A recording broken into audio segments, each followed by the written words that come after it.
उतरन। सौम्या, बेटा ये लो गरबा ड्रेस। रमा ने अपनी 8 साल की बेटी से कहा। ड्रेस को देखते सौम्या उदास होकर रमा की तरफ देखने लगी और कहा, लेकिन माँ ये ड्रेस क्यों? मुझे तो दूसरी चाहिए थी।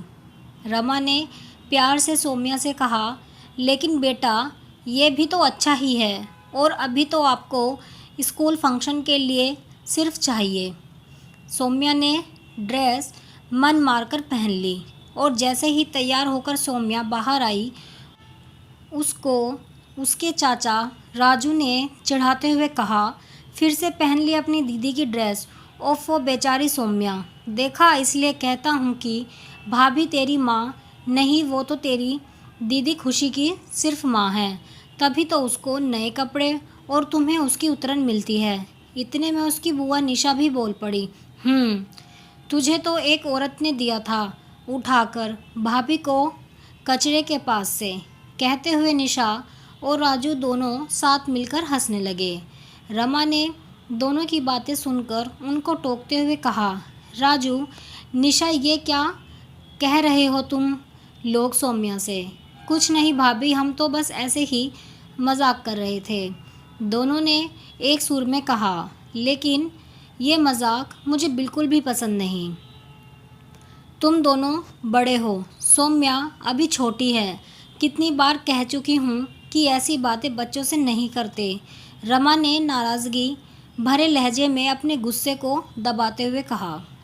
तब तक पूरा घर इकट्ठा हो गया। रमा, तुम भी क्या इन लोगों के बीच में बोलने लगती हो? रमा के पति अमर ने कहा। लेकिन वेकिन कुछ नहीं बहू, ये कोई तरीका होता है देवर और ननंद से बात करने का? दादी सास ने रमा की बात को काटते हुए कहा। सौम्या और खुशी सबकी बहस होते देख वहाँ से जाने लगी तो अमर ने कहा, चलो तुम दोनों को मैं छोड़ देता हूँ स्कूल। अरे भैया, आप क्यों परेशान होंगे, मैं छोड़ दूँगा इन दोनों को स्कूल, राजू ने मुस्कुराते हुए कहा। इधर रमा ना चाहते हुए भी मन मसोस कर रह जाती। उसे सौम्या के चेहरे की उदासी अब समझ में आने लगी थी कि अब ये मजाक उसके दिल पर चोट करता है, लेकिन किसको समझाए, क्योंकि कोई भी बात को गंभीरता से लेने के लिए तैयार ही नहीं था। दरअसल रमा की ससुराल में दादी सास सरला जी, ससुर रमेश जी और एक देवर राजू और नंद निशा थी, जो दोनों भाई बहन जुड़वा थे और अमर से उनके उम्र में काफ़ी अंतर था। राजू और निशा की आदत थी बात बात में सौम्या और खुशी को चिढ़ाते रहने की। दोनों बहनों की उम्र में सिर्फ 2 साल का ही अंतर था। खुशी समझदार थी, लेकिन सौम्या को तुरंत गुस्सा आ जाता था। सौम्या को जैसे ही राजू निशा कहते, तुमको तो कचरे से उठाकर लाई हैं भाभी, सौम्या शुरू में तो रोने लगती, लेकिन जैसे जैसे वो बड़ी होने लगी, रोना छोड़कर उदास हो जाती और चुपचाप अकेली बैठ जाती। रमा हर बार अमर से कहती कि प्लीज़ आप राजू और निशा को इस तरह बोलने से मना करो, मुझे अच्छा नहीं लगता सुनकर, और सौम्या को भी तो बुरा लगता है। रमा, देखो तुम ज़्यादा ही सोचती हो, ऐसा कुछ नहीं, तुम बच्चों के पीछे। निशा, राजू को कुछ मत कहा करो, अमर ने कहा। लेकिन आज फिर वही बात हुई तो रमा खुद को रोक नहीं पाई बोलने से। दोपहर के 1:30 बज गए। खुशी घर आ गई, लेकिन सौम्या घर नहीं आई। सौम्या को खुशी के साथ ना देखकर रमा ने पूछा, खुशी, सौम्या कहाँ है? पता नहीं माँ, बस मैं नहीं देखा तो मुझे लगा कि वो पहले ही घर आ गई होगी चाचू के साथ। इतना सुनते तो रमा की आंखों से झरझर आंखों से आंसू गिरने लगे। कांपते हाथों से रमा ने अमर को फ़ोन किया और पूरी बात बताई। अमर, सौम्या घर नहीं आई, आप जल्दी से स्कूल पर आओ, मैं स्कूल जा रही हूँ। पूरे घर में मातम छा गया। रमा ने उसके आसपास नज़दीकी दोस्तों के पास सब जगह ढूंढ लिया, पूछ लिया, लेकिन कहीं कुछ पता नहीं चला। स्कूल कैंपस के कैमरे को भी चेक किया गया, लेकिन कहीं कुछ पता नहीं चल पा रहा था। अमर ने स्कूल में शिकायत दर्ज कराई और घर आ रहे थे कि तभी रमा ने कहा, अमर एक और बार स्कूल के रास्ते से देखते हुए चलते हैं। प्लीज़, कहाँ चली जाएगी अकेली मेरी छोटी सी बच्ची, भूखी प्यासी पता नहीं कहाँ है। कहते हुए रमा के आंसू थमने का नाम ही नहीं ले रहे थे। अमर ने रमा को फूट फूट कर रोता देख गाड़ी स्कूल की तरफ घुमा ली। तभी रमा की नज़र कार के लेफ्ट साइड लगे कांच पर गई। उसे सौम्या के गरबे की ड्रेस का दुपट्टा दिखाई दिया। उसने अमर को घबराते हुए अचानक से कहा, अमर कार रोको जल्दी। कार रोकते ही रमा तेज़ कदमों से दौड़ती भागती हुई जाने लगी तो अमर ने जल्दी से कार की गेट बंद करते हुए कहा, रमा रुको, बोलो तो क्या हुआ, कहाँ जा रही हो। रमा भागकर सड़क के किनारे इकट्ठा किए कचरे के ढेर के पास पहुंची। देखा तो सौम्या वहां बैग के ऊपर सिर रखकर सोई है। रमा ने भागकर गोद में उठाया तो उसका पूरा बदन तप रहा था और वो नींद में ही बड़बड़ा रही थी, दीदी की उतरन, सिर्फ मुझे ही क्यों माँ, मैं जानती हूँ मैं आपकी बेटी नहीं हूँ, मुझे मेरी असली माँ के पास जाना है। अमर ने सौम्या को अपनी गोद में उठाकर कार तक लेकर आया और कार में रमा उसे अपनी गोद में लेकर बैठी।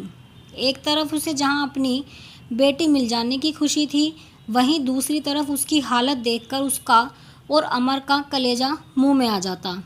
रमा के आंसू रुकने का नाम नहीं ले रहे थे। अमर रमा उसको अस्पताल ले गए।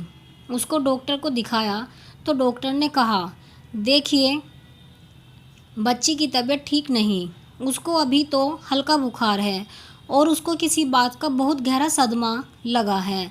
आप घर ले जा सकते हैं, लेकिन बात जानने की कोशिश कीजिए और उसको खुश रखिए। रमा ने अमर की तरफ देखते हुए कहा, देख लिया अपनी मनमानियों का नतीजा। मैं कहती रही तुमसे कि आजकल सौम्या उदास रहती है। बच्चे से ऐसे मजाक नहीं करते, बच्चों का मन बहुत कोमल होता है, लेकिन तुमने मेरी एक ना सुनी। रमा लगातार रोए जा रही थी सौम्या को देख देख कर।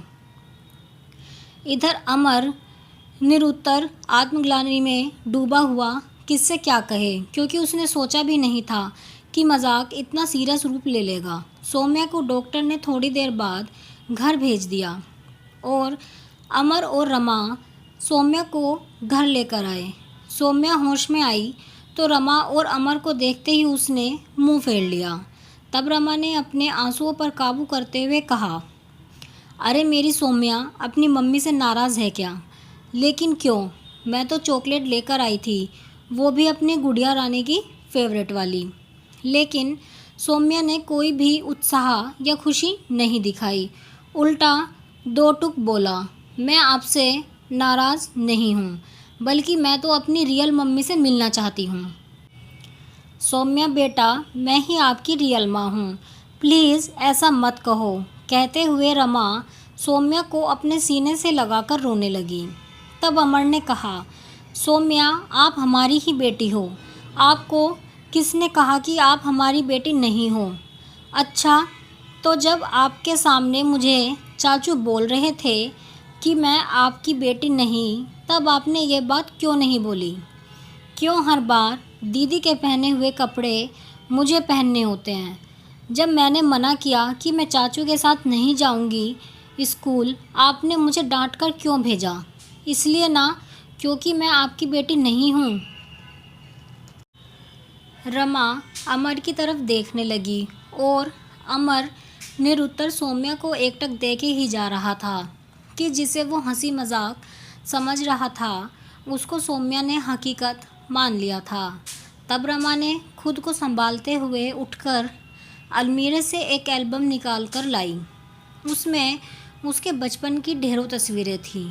रमा और अमर एक एक कर सौम्या को सारी चीज़ें दिखा रहे थे। फिर रमा ने कहा, सौम्या अच्छा आप एक बात बताओ, आपको ये क्यों लगता है कि आपको हम दीदी की उतरन देते हैं? आपको पता है जब मैं छोटी थी तब तो मैं खुद ही अपनी दीदी के कपड़े पहन लिया करती थी और दीदी भी तो आपके पहने हुए शॉक्स फ्रॉक पहनती है ना। जब आप स्कूल फंक्शन में पार्टिसिपेट करती हो तो भी तो हम रेंट पर ही कपड़े लेकर आते हैं। जानती हो क्यों? क्योंकि वो कपड़े हम ज़्यादा इस्तेमाल नहीं करते, तो उनके लिए हम उनको रेंट पर लेते हैं। उसी तरह लहंगा, पार्टी वेयर कपड़े, कुछ ऊनी कपड़े, गरबा की ड्रेस, कुछ ऐसे कपड़े हैं जो हम सिर्फ साल में एक आध बार या कभी कभी तो एक बार के बाद दोबारा नहीं पहनते। बस इसलिए मैंने आपको वो कपड़े पहनने के लिए दिए। लेकिन अगर आपको ये बात इतनी ख़राब लगती है तो प्रॉमिस मम्मा आपको कभी भी वो कपड़े पहनने के लिए नहीं देगी। लेकिन आपको तो खुशी दीदी कितना प्यार करती हैं। आपके लिए चाचू और बुआ सभी से फाइट करती हैं। नहीं नहीं सौम्या तो सिर्फ मेरी बहन है। आपके साथ तो दीदी चॉकलेट, अपनी पेंसिल, रबर टॉय सब कुछ शेयर करती हैं कि पहले सौम्या लेगी फिर मैं लूँगी। बहनों में एक दूसरे से चीज़ें शेयर करना या एक दूसरे के कपड़े पहनना उतना नहीं, केयरिंग और शेयरिंग होती है, जो लगभग दुनिया की सभी बहनें करती हैं। हाँ मम्मा, आप सही कह रही हो। मेरी फ्रेंड चारू ने भी अपनी दीदी की गरबा ड्रेस पहनी थी और मेरी खुशी दीदी तो मेरी वर्ल्ड बेस्ट सिस्टर हैं। लेकिन फिर चाचू बुआ मुझे ऐसा क्यों बोलते हैं? सब मुझ पर हंसते हैं तो मुझे अच्छा नहीं लगता। तब अमर ने सौम्या को गोद में लेकर कहा, अब आपको कोई भी आगे से ऐसा नहीं कहेगा, ना ही कोई आप पर हंसेगा। ये पापा का प्रॉमिस है आपसे। लेकिन आप प्रॉमिस करो अब आप कभी ऐसा नहीं करोगी। और इधर कमरे के बाहर से सब सौम्या को देख रहे थे। तभी दरवाजे पर खड़े राजू ने कहा, और चाचू भी वादा करते हैं कि अपनी प्यारी सी गुड़िया के साथ कभी ऐसा मजाक नहीं करेंगे।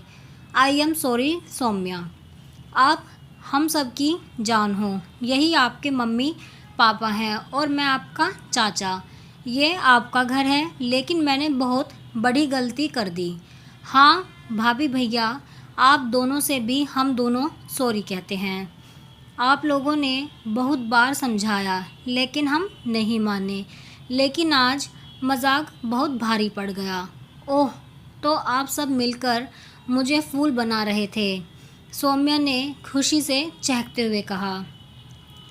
तभी सबने एक साथ मिलकर कहा हाँ, और सौम्या खुशी से अपनी मम्मा पापा के गले लगते हुए बोली, आई लव यू मम्मा पापा।